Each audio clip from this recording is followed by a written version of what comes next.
ಇಲ್ಲಿ ಮುರುಗೇಶ್ ಸ್ವಾಮಿ ಅನ್ನೋರು ಒಂದು ಪ್ರಶ್ನೆ ಕೇಳಿದ್ದಾರೆ. ಸಂಪತ್ ಸರ್, ತನ್ನ ಮಗಳನ್ನು ದ್ಯೂತದಲ್ಲಿ ಪಣಕ್ಕೆ ಇಟ್ಟ ಎಂಬ ಸುದ್ದಿ ತಿಳಿದ ತಕ್ಷಣ ದ್ರೌಪದಿಯ ತಂದೆ ದೃಪದ ಧರ್ಮರಾಯನ ರುಂಡವನ್ನು ಏಕೆ ಕತ್ತರಿಸಲಿಲ್ಲ, ಅಥವಾ ಧರ್ಮರಾಯನ ಮೇಲೆ ದೃಪದನಿಗೆ ರೋಷ ಉಕ್ಕಲಿಲ್ಲವೇ? ಎಂಥ ದುರಂತ ಅನ್ನೋದು ಅವರ ಪ್ರಶ್ನೆ.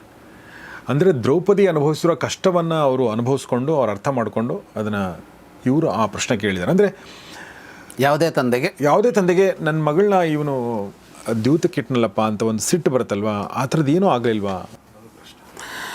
ಅದು ಅಂದರೆ ಅವರು ಯೋಚನೆ ಮಾಡ್ತಾ ಇರೋದು ಸರಿ ಇದೆ. ಇವತ್ತು ಒಬ್ಬ ತಂದೆ ಆದರೆ ಹಂಗೆ ಬಂದೇ ಬರುತ್ತೆ, ಯಾವ ತಂದೆಗೂ ಬಂದೇ ಬರುತ್ತೆ.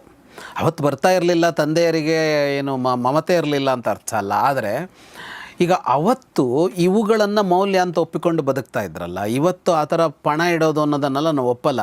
ನೀನು ಮಾತು ಏನಾದರೂ ಅನ್ಕೋ, ಪ್ರತಿಜ್ಞೆ ಏನಾದರೂ ಮಾಡ್ಕೋ, ಇಂಥದ್ದೆಲ್ಲ ಮಾಡಬೇಡ ಅಂತ ಹೇಳ್ತೀವಿ ನಾವು. ಕೃಷ್ಣ ಅವತ್ತು ಕೂಡ ಅಂಥ ಪ್ರತಿಜ್ಞೆಗಳನ್ನು ಮುರಿಯಬಹುದು ಅಂತಲೇ ಕೊನೆಗೆ ತೋರಿಸ್ಕೊಟ್ಟಿದ್ದಾನೆ, ಅಂದರೆ ಅದನ್ನು ಪಾಲಿಸಬೇಕಿಲ್ಲ ಅಂತ.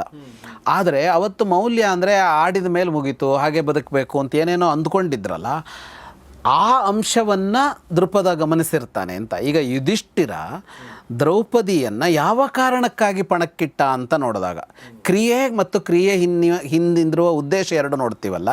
ಸಾಧಾರಣವಾಗಿ ನಾವು ಕ್ರಿಯೆ ನೋಡ್ತೀವಿ, ಉದ್ದೇಶವನ್ನು ಕಡಿಮೆ ನೋಡ್ತೀವಿ. ಆದರೆ ಒಂದು ವ್ಯವಸ್ಥೆ, ಇವತ್ತಿನ ಕಾನೂನು ಕೂಡ ಕ್ರಿಯೆ ಜೊತೆಗೆ ಉದ್ದೇಶವನ್ನು ನೋಡುತ್ತೆ. ಶಿಕ್ಷೆ ಕೊಡುವಾಗ ಪ್ಲ್ಯಾಂಡ್ ಮರ್ಡರಿಗೆ, ಅಪಘಾತದಲ್ಲಿ ಸತ್ತಿದ್ದಕ್ಕೆ ವ್ಯತ್ಯಾಸ ಇವತ್ತೂ ಇದೆ. ಕೊಲ್ಲಬೇಕು ಅಂತಲೇ ಕೊಂದನ, ಆಕಸ್ಮಿಕವಾಗಿ ಸತ್ತೋದು ನಾವು ಇವನಿಂದಾಗಿ ಅಂತ ನೋಡ್ತೀವಲ್ಲ. ಹಾಗೆ ಉದ್ದೇಶ ನೋಡುವಾಗ ಈಗ ದ್ರೌಪದಿಯನ್ನು ಹಾಗೆ ಪಣಕ್ಕಿಟ್ಟು ಮಾಡಬೇಕು ಅಂತೆಲ್ಲ ಯುಧಿಷ್ಠಿರನಿಗೆ ಇದ್ದಿದ್ದಲ್ಲ. ಅನಿವಾರ್ಯವಾಗಿ ಅದು ಅವನನ್ನು ದೂಡಿತು ಅನ್ನೋ ಅಷ್ಟನ್ನು ದೃಪದಾದಿಗಳು ಅರ್ಥ ಮಾಡ್ಕೊಂಡಿದ್ರು. ಹಾಗಾಗಿ ಅವರಿಗೆ ಯುಧಿಷ್ಠಿರನ ಮೇಲೆ ಕೋಪ ಬರಲಿಲ್ಲ. ಆದರೆ ಯಾರ ಮೇಲೆ ಕೋಪ ಬರಬೇಕು ಅವ್ರ ಮೇಲೆ ಕೋಪ ಬಂತು ಅವರಿಗೆ. ಯಾರ ಮೇಲೆ ಅಂದರೆ ಇಷ್ಟಕ್ಕೂ ಕಾರಣರಾದವ್ರ ಮೇಲೆ ಬಂತು. ಇಡೀ 18 ದಿನದ ಯುದ್ಧದಲ್ಲಿ ಕಾಡಿಯಾಗಿ ಹೋರಾಟ ಮಾಡಿದವ್ರು ಪಾಂಚಾಲರು. ಅವರಷ್ಟು ಜನ ಹಾಗೆ ಮಾಡಿದಾರಲ್ಲ ಸರ್. ಒಬ್ಬನು ಉಳ್ಕೊಳ್ದೇನೆ ಇಡೀ ದೃಷ್ಟದ್ಯುಮ್ನೋ, ಶಿಖಂಡಿನೋ, ಅವ್ರ ಮಕ್ಕಳು, ಅವ್ರ ಮೊಮ್ಮಕ್ಕಳು ಯಾರೆಲ್ಲ ಇದ್ರೋ ಬಂದಿದ್ದಿದೆಯಲ್ಲ, ಅದು ತಮ್ಮ ಮಗಳಿಗೆ ಅನ್ಯಾಯ ಆಗಿದೆ, ಅನ್ಯಾಯಕಾರರವರು ಅಂತ. ನಾವು ಮತ್ತೆಲ್ಲ ಕಡೆಗೂ ಈ ಯುಧಿಷ್ಠಿರನ ತಲೆ ಕಡಿಬೇಕು ಅಂತ ನೋಡ್ತಾ ಇದ್ದೀವೇ ಹೊರತು ದುರ್ಯೋಧನನ ಬಿಟ್ಟುಬಿಡ್ತೀವಿ ಅಂತ. ಈಗ ನೀವು ಉತ್ತರ ಏನು ಕೊಡ್ತೀರಿ ಅಂದರೆ, ಇವನು ಇದು ಪಣ ಇಟ್ಟಿದ್ದು ತಪ್ಪು, ಅವನು ಮಾಡಿದ್ದೇನೋ ಅಂತ ಇದೆಯಲ್ಲ ಅಲ್ಲಿಗೆ ಅಂತ. ಹಾಗಾಗಿ ಅವ್ರು ಏನು ಪಣಕ್ಕಿಡೋ ಥರ ಮಾಡಿದ್ದು. ಆಮೇಲೆ ಪಣಕ್ಕಿಟ್ಟ ಮಾತ್ರಕ್ಕೆ ಬಟ್ಟೆ ಎಳಿಬೇಕು ಅಂತಿಲ್ಲ, ದಾಸಿ ಮಾಡ್ಕೋಬೇಕು ಅಂತಿಲ್ಲ. ಆ ಅಂಶಗಳಿದೆಯಲ್ಲ ಅದನ್ನು ಗಮನಿಸಿದರು ಅವರು ಅಂತ. ಇದೆಲ್ಲದರ ಅರ್ಥ ಯುಧಿಷ್ಠಿರ ಪಣಕ್ಕಿಟ್ಟಿದ್ದು ಸರಿ ಅಂತಲ್ಲ. ಅದು ಅವತ್ತು ಚರ್ಚೆ ಇದ್ದ ವಿಷಯ. ಪಣಕ್ಕಿಡಬಾರದಾಗಿತ್ತು ಅನ್ನೋ ಚರ್ಚೆಗಳು ಅವತ್ತೂ ಇದೆ. ಹೌದಾ ಅಲ್ವಾ ಅಂತ ಅವತ್ತು ತೀರ್ಮಾನ ಆಗಿಲ್ಲ ಅನ್ನೋ ಥರ ಇದೆ. ಆದರೆ ಅವರು ನೋಡಿದ್ದು ಯುಧಿಷ್ಠಿರನ ಮನಸ್ಸನ್ನು, ದೃಪದಾದಿಗಳು ನೋಡಿದ್ದು ಯುಧಿಷ್ಠಿರನ ಮನಸ್ಸನ್ನು. ಹಾಗಾಗಿ ಕಾಡಿನಲ್ಲಿದ್ದ ಅವನ ಸಮೀಪಕ್ಕೆ ದೃಷ್ಟದ್ಯುಮ್ನ ಎಲ್ಲ ಬರ್ತಾರೆ. ದೃಪದ ಬರೋಲ್ಲ, ಹಿರಿಯ ದೃಷ್ಟದ್ಯುಮ್ನ ಎಲ್ಲ ಬಂದು ಸಾಂತ್ವನವನ್ನೇ ಹೇಳಿ ಹೋಗ್ತಾರೆ. ಆಮೇಲೆ ಇನ್ನೊಂದೇನೆಂದರೆ ಪಕ್ಕದಲ್ಲೇ ಏನು ಇರಲಿಲ್ವಲ್ಲ ಅವನಿಗೆ. ಈಗ ನೋಡಿ ಅಂದರೆ ಅಲ್ವಾ, ಹೌದು, ಸುದ್ದಿ ಗೊತ್ತಾಗಿರುತ್ತೆ, ಆಮೇಲೆ ಸ್ವಲ್ಪ ಹೊತ್ತು ಆದಮೇಲೆ ಅದು ಬ್ಯಾಕ್ಗ್ರೌಂಡ್ ಗೊತ್ತಾಗಿರುತ್ತೆ, ಸಿಟ್ಟು ಬಂದಿರುತ್ತೆ ಫಸ್ಟು ಅಲ್ವಾ ಯಾರಿಗೇ ಆಗಲಿ.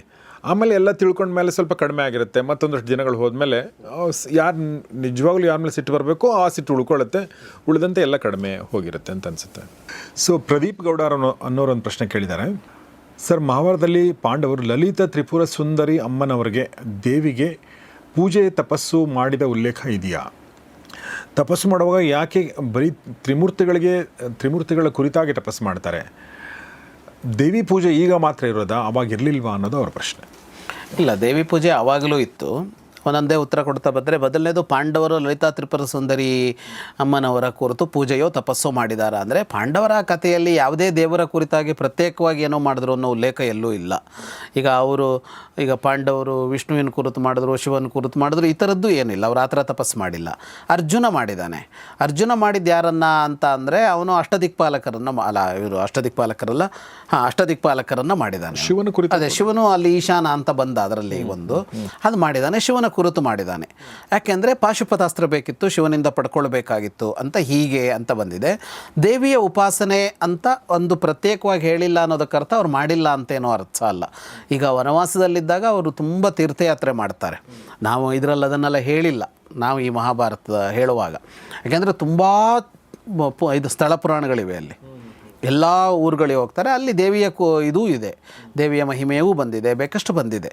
ದೇವಿ ಪೂಜೆ ಅನ್ನೋದು ಈಗ ಬಂದಿದ್ದೇನಲ್ಲ, ಅಷ್ಟು ಹಳೆಯದೇ ಅದು, ಅದಕ್ಕಿಂತಲೂ ಹಳೆಯದು. ಯಾಕೆಂದರೆ ಇದೇ ಮಹಾಭಾರತವನ್ನೇ ರಚಿಸಿದ ವ್ಯಾಸರು ಬರೆದ 18 ಪುರಾಣಗಳಲ್ಲಿ ದೇವಿಯ ಕುರಿತಾಗಿ ಎಷ್ಟು ಉಲ್ಲೇಖಗಳಿವೆ. ಈಗ ನಾವು ಕೇಳ್ತಾ ಇರುವ ದೇವಿಯ ಕಥೆಗಳು, ಅವಳು ವರ ಕೊಟ್ಟಿದ್ದು, ಅವಳು ಶಾಪ ಕೊಟ್ಟಿದ್ದು, ಅವಳು ಚಂಡಮುಂಡರನ್ನೋ ಶುಂಭ ನಿಶುಂಭರನ್ನೋ ಮಹಿಷನನ್ನೋ ಇನ್ನೊಬ್ಬರನ್ನೋ ಕೊಂದಿದ್ದು ಎಲ್ಲ ಇದೇ ವ್ಯಾಸರು ಬರೆದ ಪುರಾಣಗಳದ್ದೇ. ಅದೆಲ್ಲ ಪಾಂಡವರಿಗಿಂತ ಹಿಂದಿನ ಕಾಲದ ಕಥೆಗಳು, ಕೃತಯುಗದ ಕಥೆಗಳವೆಲ್ಲ. ಹಾಗಾಗಿ ಆಗಲೇ ದೇವಿಯ ಕುರಿತು ತಪಸ್ಸು, ದೇವಿ ಬರೋದು ಅಂಥವೆಲ್ಲ ಇತ್ತೇ ಇತ್ತು, ದೇವಿಯ ಮಹಿಮೆ. ಹಾಗಾಗಿ ದೇವಿಯನ್ನು ಉಪಾಸನೆ ಮಾಡೋದು ಈಗಿನದ್ದೇನೂ ಅಲ್ಲ, ಆಗಲೂ ಇತ್ತು. ಪಾಂಡವರು ನಿರ್ದಿಷ್ಟವಾಗಿ ಇಂಥದ್ದು ಅಂತ ಅಂದರೆ ಇಂಥ ದೇವರನ್ನು ಕುರಿತು ತಪಸ್ಸು ಮಾಡಿದ್ರು ಅಂತ ಇಲ್ಲ, ಸಾಂದರ್ಭಿಕವಾಗಿ ಯಾವ ದೇವರೋ ಅದನ್ನು ಮಾಡಿರೋದಿದೆ. ಈಗ ಅಕ್ಷಯ ಪಾತ್ರೆಗೆ ಸೂರ್ಯನನ್ನು ಕೇಳ್ಕೊಂಡ, ಸೂರ್ಯನ ಕುರಿತು ತಪಸ್ಸು ಮಾಡ್ದ ಯುಧಿಷ್ಠಿರ ಅಂತ ಅಂದಾಗ ಅದದು ಬೇಕಾದಾಗ ಆಯಾ ದೇವತೆಯನ್ನು ಮಾಡಿರೋದಿದೆ.